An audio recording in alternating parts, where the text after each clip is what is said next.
What happens after we die? It's a question as old as humanity itself, and it's one that every single person will face one day. Death is the one universal experience we can't escape, yet it's also one of the greatest mysteries we've ever tried to solve. This is the problem. We live in a world built on answers, yet death defies simple explanations. Scientists can map out how our hearts beat, how our brains function, and how our cells divide.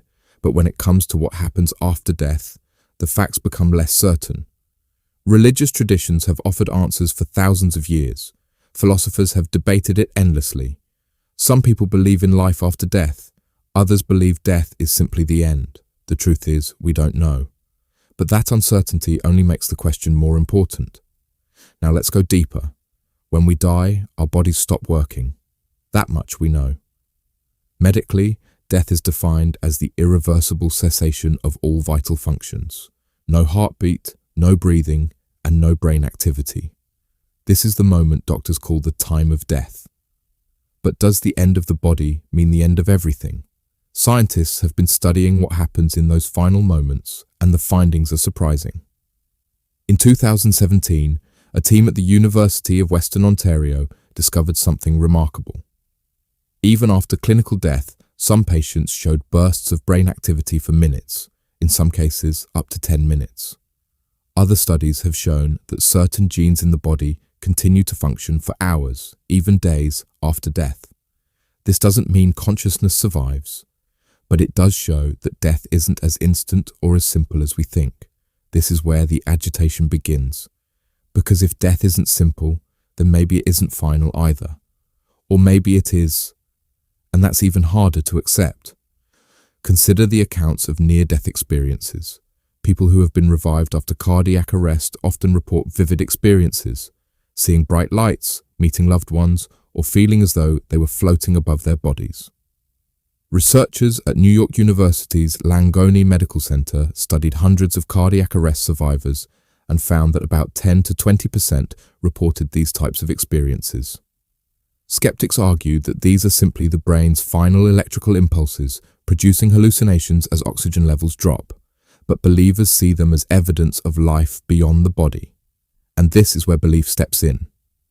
Religions have tried to answer this question for thousands of years, offering frameworks for what happens after death.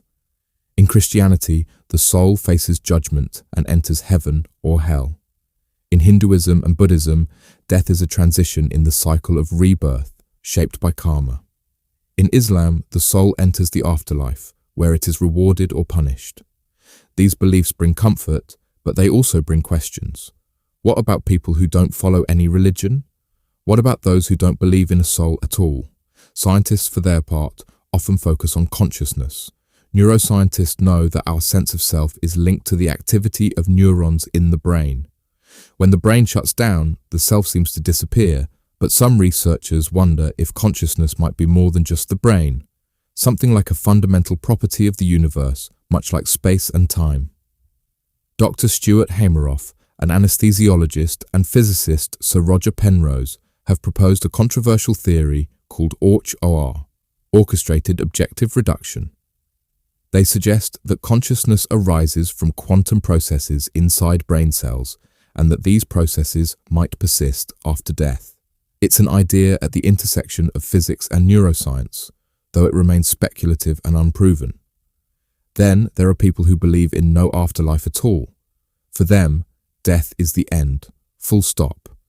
It's not a comforting idea, but it's one that motivates many to live life fully, knowing that time is finite. So where does this leave us?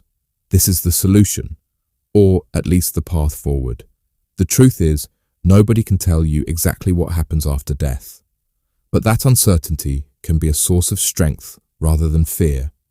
If you believe in an afterlife, that belief can shape the way you live. Religious traditions often teach that our actions matter because they affect what comes next.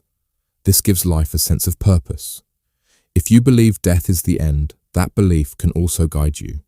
It can remind you that your time is precious, that the relationships you build and the impact you have are what truly matter. And if you're undecided, you can look to the evidence we do have and to the stories of those who faced death and come back. Consider the story of Dr. Mary Neal, a spine surgeon from Wyoming.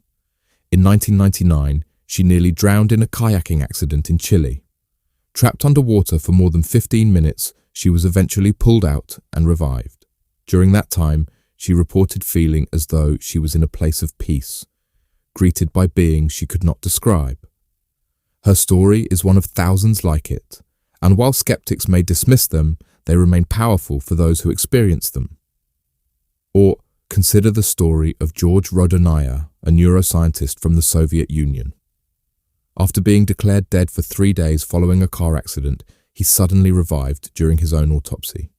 He later spoke about a profound experience of consciousness during those days, something he said changed him forever. Whether you see these stories as proof or simply as evidence of the brain's complexity, they raise an important question. How do we make sense of what we cannot fully explain?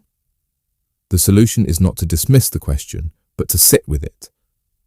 Because what happens after death is more than just a scientific puzzle. It's a mirror we hold up to our own lives.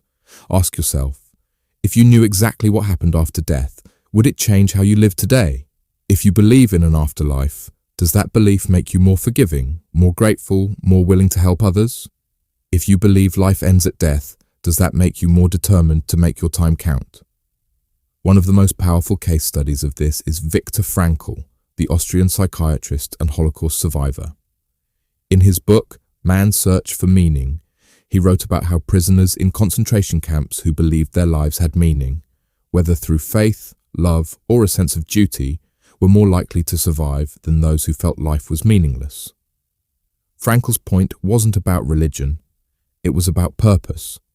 And purpose is something we can all find, regardless of what we believe happens after death. So what happens after death? Science can tell us part of the story, belief can tell us another part. But perhaps the most important thing is how we choose to live knowing that we will die. Because death, in its own way, is a teacher. It teaches us that life is fragile. It teaches us that our time is limited. It teaches us that the moments we have with family, with friends, with strangers, matter more than we realize. And it teaches us that the question, what happens after death, is really another way of asking, what will you do with the life you have now? You might never know the answer to the first question, but you can answer the second one every single day. Live fully, live with purpose, and let the mystery of death remind you not to waste the life you have, because whatever comes after, or doesn't, the choices you make now will ripple outward long after you're gone. That's not belief, that's reality, and it's something we can all agree on, no matter what we think lies beyond the end.